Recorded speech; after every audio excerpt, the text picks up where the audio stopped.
My name is Kevin. A few weeks ago I did a video on how I was moving from doing music on groove boxes like the Roland MC707 to using a synthesizer, in this case the Novation Mini Nova.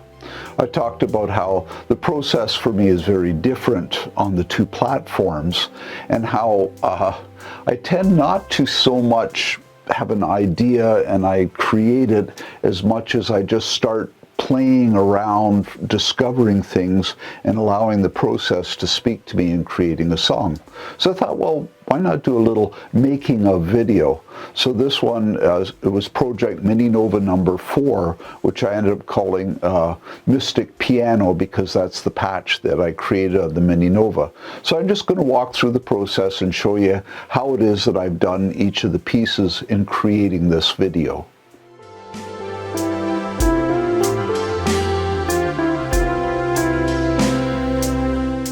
So for me, in creating a song, I usually start either with a beat or maybe a bass line, or in this case with the Mini Nova song, I started off with a chord progression. And specifically, I decided to try and create my own patch with it.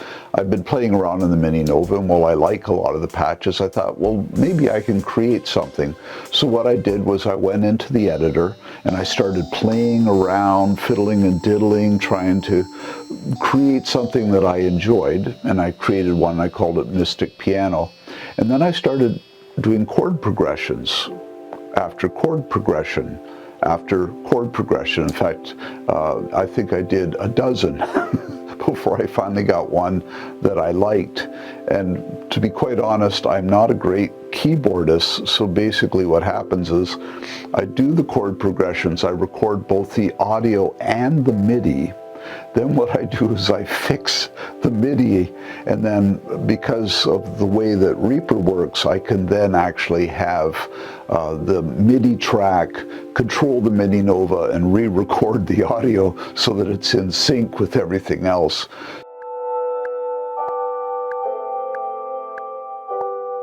So after I've developed the chord progression, the next step in this case is to come up with a beat. So I went in and I loaded up some drums. In this case I did the Modo drums, or at least I started off with the iKey Multimedia Modo drums.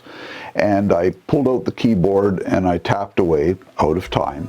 I just love quantization until I got a groove that I liked, and then I went in and physically edited it. I did the quantization and added bits and pieces to it until I got a beat that I really liked.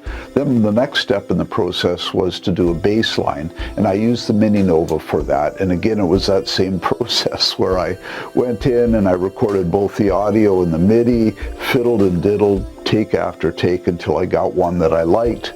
Then I went in, fixed the MIDI, quantized it, and then re-recorded through the Mini Nova so that I got that patch that was in the Mini Nova in time with everything else that I got done.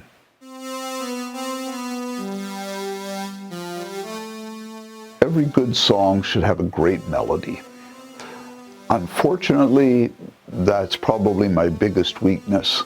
I should explain that my background is on guitar. I played guitar forever, and I played primarily lead guitar, and I loved soloing. I have a lot of great guitar heroes.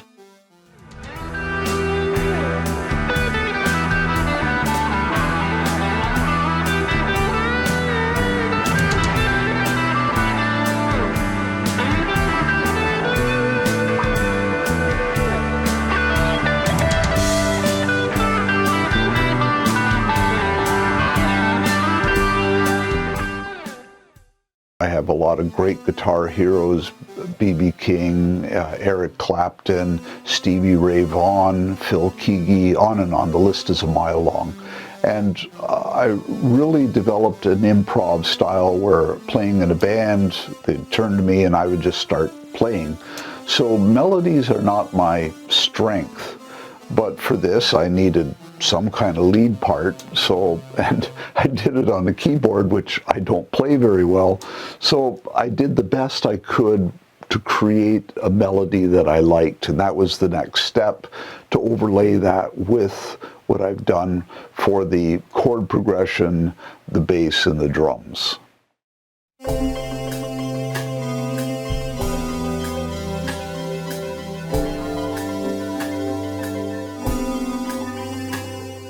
So once I had the basic track together with the chord progression, the drums, the lead, the bass, then I needed to create some kind of structure with the song. And so I took a look at it and said, okay, well, it needs a break, and my background is primarily playing in live bands, and a break with a live band tends to be, well, let's drop a couple of instruments out or back off a little bit and then come back in. So that's how I tend to build structure. So I had this chunk. I thought, okay, I will back off, just put in a little bit of the chord progression, and then build it back up again. So that was the next step, was to kind of create this spot in the middle where it backs off, and then copy everything over to the other side of it, and then modify it so it wasn't the same thing over again, or at least mostly not the same thing over again. So that's how I created some structure to the song.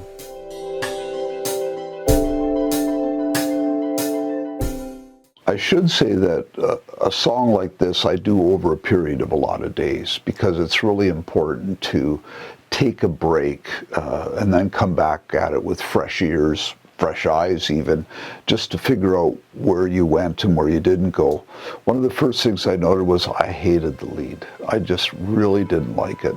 So I sat back down with the keyboard and did my best to create lead again, create something that I thought was good to listen to. So I scrapped the original lead part and redid it, and I decided also that I wanted those two pieces to the song to have two different improv lead lines. So that's what I did with that.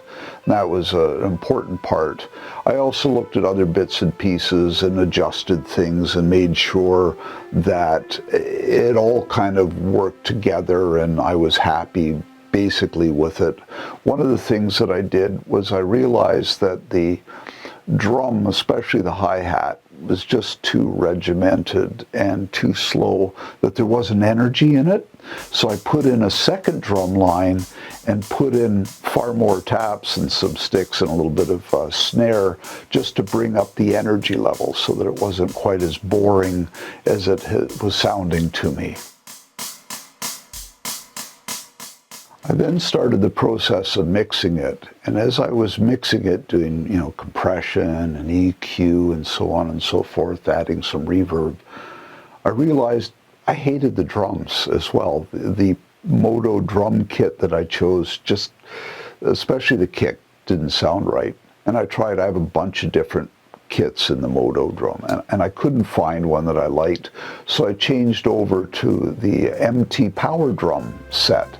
And I really liked the sound of it.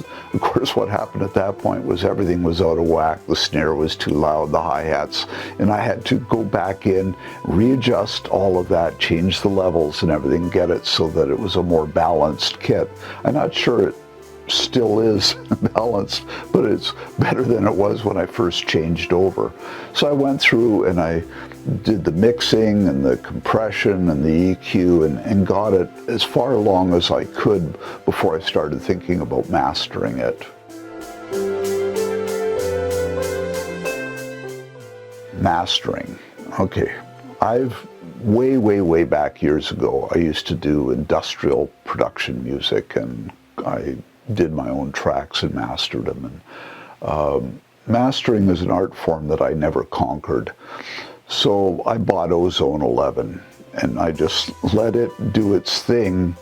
And then when it's done its thing, I go back and readjust the mix, because I'll find that Onzone might bring out something that, that's a little harsh or heavy or out of balance. Because of course the concept with mastering is that you've finished your mix and now you're just getting the compression right and adjusting EQ in certain places to, emphasize whatever or cut back something that's really too strong. And I find that Onzone 11 while it does a great job compressing and bringing stuff out, trying to bring balance to the mix, sometimes it requires some tweaking, and I'll go back in and maybe adjust a little bit of reverb on certain parts, or adjust the mix a little bit. Maybe I have to go in and do a little bit of EQing, and you know, Onzone 11 is awesome, don't get me wrong, but sometimes it needs a little bit of help. So I'll go back in, and it becomes kind of this dynamic process where I run Onzone 11, and then I'll go through and adjust everything and get it ready for the final mix. And then at that point I will output it, render it to a file, and listen to it and say, okay, fine, okay, good. Now we move on to creating a video.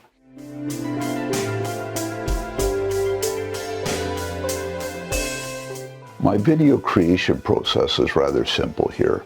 Well, I have a couple of different programs. I basically just use Premiere Elements. I know it really well. It's simple to use, and I don't require anything fancy. I'm just trying to stick the pieces together and make something that works. If you've watched my videos, then you know that sometimes they just have images, because photography is really my background, shooting video and doing photography. So some of my videos have images with them, and some have fancy flashing graphic kind of things, which I create in a program called Magic.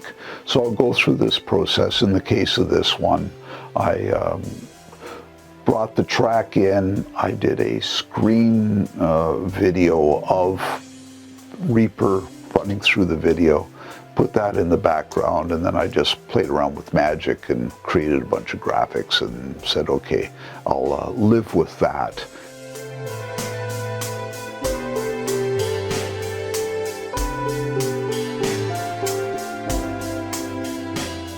I find the biggest challenge with doing these YouTube videos is that I'm primarily driven by creating the song. And the video creation process, cameras and everything else, gets in the way. So a lot of the time I don't shoot anything because I just want to create the song.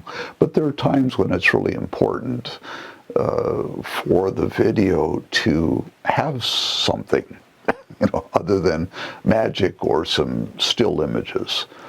So for example, in shooting this, after I did the song, I went back and recreated scenes. You know, I would sit down and set up a camera and pretend that I was doing the chords, or even though all that was long done, or the lead part, because I just find it difficult to do the two things at once. If I'm trying to write a song, worrying about the camera, you know, is the camera rolling? Is there enough battery power? You know, are the levels fine? And the creative process, especially since it's so interactive for me, it just gets in the way. But if you're going to do YouTubes, I wouldn't call myself a YouTuber. I'm just a guy who likes to do songs and stick them up on YouTube. But if you're going to do that, then you have to have this equipment around as well in order to handle it.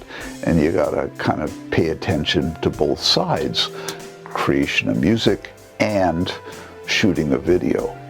Anyways, I hope that you enjoyed this making of video. My process is probably very unorthodox, and I'm sure some of you are going, oh my heavens, you've got to be kidding me, you know, why don't you do this or do that? And I get that, totally and completely.